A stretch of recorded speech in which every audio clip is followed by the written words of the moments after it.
spring, we had basically added on, I think it was 1 or 2 months to the end of their lease that they would have to pay at that time. This to me reads differently in that it would not be paid back at the end of the lease unless somebody reads it otherwise. So what I told Eric, I had responded to him because he wanted to make it effective December 1st. I said we weren't having the meeting until today, and that I would get back to him after our meeting about direction. So thoughts at this point, and open it up for discussion. I guess, Maria, this is Maria Sabata.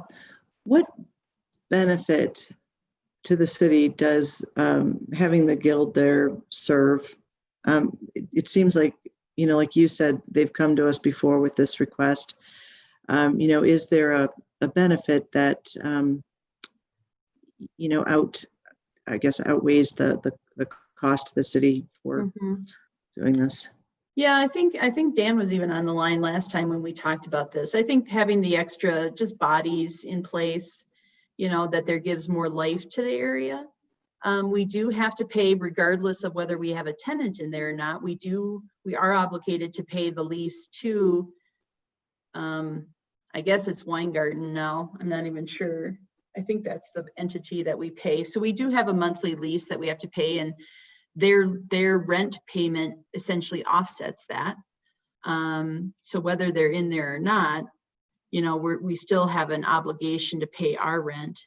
And I think it just gives more life and energy to the surrounding areas from a security standpoint, from hopefully doing business at like Nixon's and other local businesses.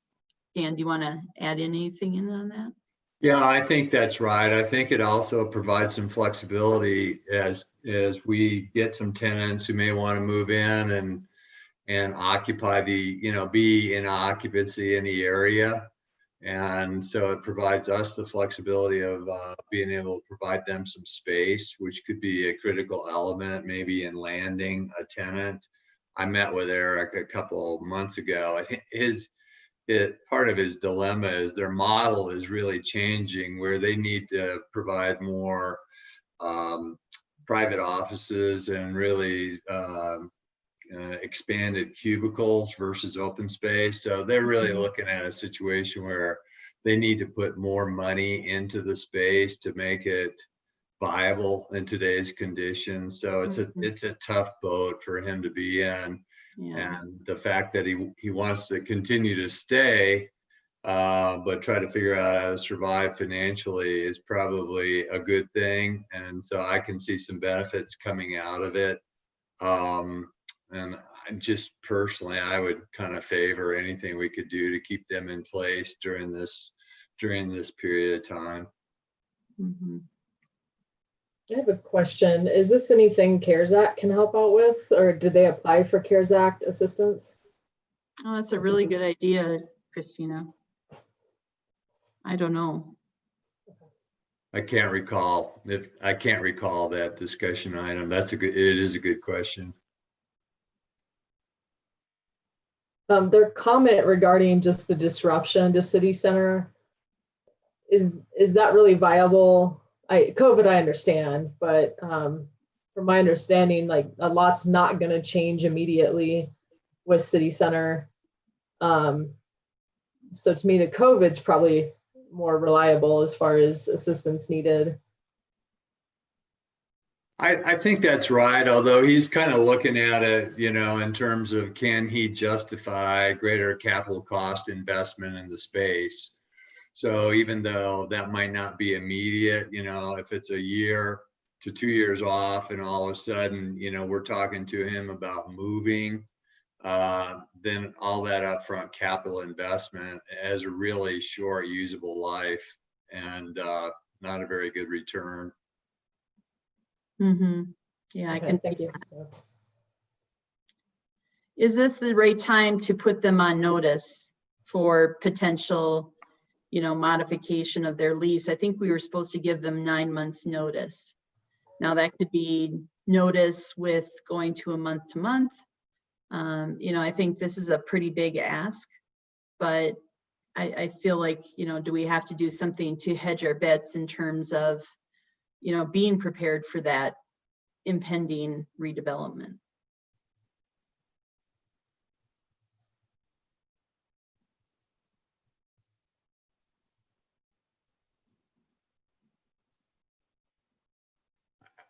I didn't hear the whole question, Maria. I'm sorry, Brad was calling, but I think they are essentially on notice. I don't know if you Okay. talked about kind of formally doing anything with their lease document.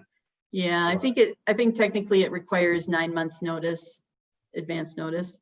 And maybe that's 9 months advance notice that we're going from the year to year to a month to month or something.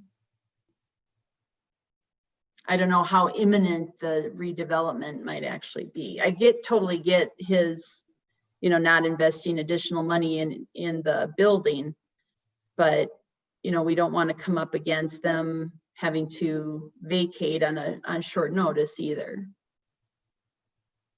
Well, given some of the city council decisions required, I don't think the notice will be that Okay. short. Okay. Well, the letter makes it sound like the backhoe is sitting outside. Right. Well, there are days, believe it or not, where, it feels like things potentially are moving quickly. And there is, kind of one plan that SKB talks about among others, where the city would be relocated in large part into the 24-hour fitness building. Yeah. So, but, then other things come up and it slows down, and how it goes. So everybody's trying to figure out the financial impacts of the DDA election right now. So I think that's going to take a few months to figure out. So another idea might be is to consider, maybe it's not full, and maybe it's for like, because, I don't know, maybe I'm just optimistic, but maybe we do like December, January, February, March, and see where things stand at that time, as opposed to 8. Maybe it's a 4-month, or we do like a reduced, like maybe they pay 25%. I think the 4-month and reevaluate at that period. I mean, that feels like a pretty nice solution, nice and appropriate solution. Okay. Director Sabata or Director Underhill, any thoughts? I would agree with that approach. I would agree as well. Just do the 4 months and then reevaluate, see where we're at. Okay. So 4 months of full, basically rent forbearance. Correct. Okay. All right. Oh, Maria, you're talking and we can't hear you. Sorry. But that looked good. Now, also, I think we should ask whether or not they would be eligible for CARES funding as well. Yeah, I'll definitely throw that out to them. Yeah. They can reach out to community development. Okay. All right. So with that, I'll make a motion. Allison, do you want anything to weigh in from a legal perspective? I need to review that contract, Maria. I don't remember all of the terms of it off the top of my head. Okay. And I'm not certain if when you say forbearance that they're understanding that they're still going to have to pay us that money. It's just they don't have to pay it during the 4 months, or if they think that's a total waiver. And I think we need to be really clear about what it is we're offering. Yeah, and I think the way the previous action was forbearance, and I apologize if I used the wrong words. I think what they're asking for is full abatement. So what we would communicate back to them is that they wouldn't have to pay rent for the months of December 2020 and then January through March of 2021. And then the months that we've already done a forbearance on would still be anticipated to be paid to the city at some date certain. Correct, because I put that in writing to them after that action, and I believe that was Marchish that we did that of this year. No further comment. Okay.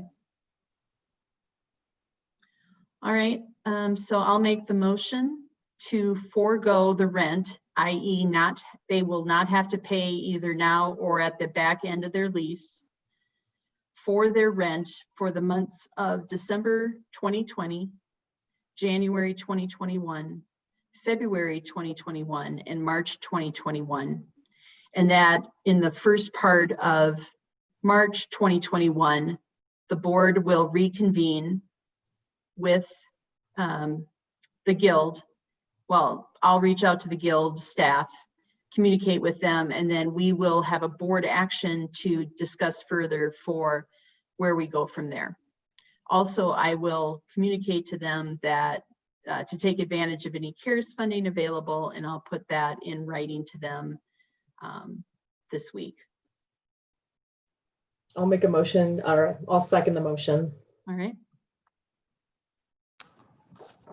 Any further discussion or amendments to that? All right. Lorraine, if you could take the roll on that. Director DeAndrea, Yes. Director Sabata, Yes. Director Underhill. Yes. Thank you very much. All right, I believe that's all we have for new business. Are there any other items to bring up at this time? This is Maria Sabata. With my impending departure on December 30th, I would like to recommend that the interim finance director participate in future meetings. I think just in case they come up before December 30th, we would ask Tim Dodd to join us, and then in my absence until finance director is named, that he actually serve in this position. Yeah, I'll have to look at the bylaws. I'm fine with that. I think we have to, I believe that it is an appointment by Sean, if I recall correctly. So I'll get a letter or an email, draft email for him to send out to that effect. Okay. And then I had one more question. So we had an employee whose car was broken into in the city center, and it was brought to my attention in the past. The board did approve that the payment of the insurance premium was paid for through EAF. I wanted to bring that up. I don't know if we should put that on a future meeting to discuss, but that question was raised and I wanted to bring it up. Okay. You think that's been done in the past? The finance manager informed me that it has been, yes. Okay. So we'd pay, EAF would pay the employee's cost essentially for that, for what happened. Correct. Yeah. Yes. Okay. All right, let's add that to a future agenda if we could. Thank you for that consideration. Yeah, I'd like to know the dollar amount. I don't think she's gotten it back yet, but Yeah. Okay. yeah, thank you. And John, would you mind just giving a little update on the lighting down there, what our timeline is? Yeah, glad to. So we did get a consultant involved, electric consultant, and it's just a matter of going through and attaining recommendations of what they see going in moving forward as far as the lighting upgrade in that. So starting on the first of the year, I'm really going to start diving into that to get some specifications from them so we can start with the pricing activity of replacing a lot of those fixtures out with the old and with the new.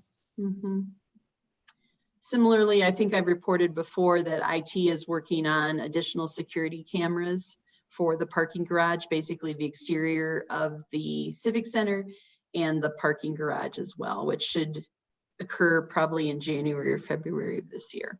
Yes. Or next year. I have a quick question with the security cameras. Do we post signs saying under surveillance or anything of that nature to make people aware we're watching? I don't think so, but I think that's a great idea too. I know there's some large red letter signage on white background kind of in different locations. I don't know if it has that, but we'll check into that. Okay. Because even then, that can be a deterrent too. Yeah. For sure, yeah. Mhm. Okay. Thank you for that. Any other items? Okay, if not, we'll adjourn this meeting at 11:13 a.m. Thank you, everybody. Thank you. Everyone.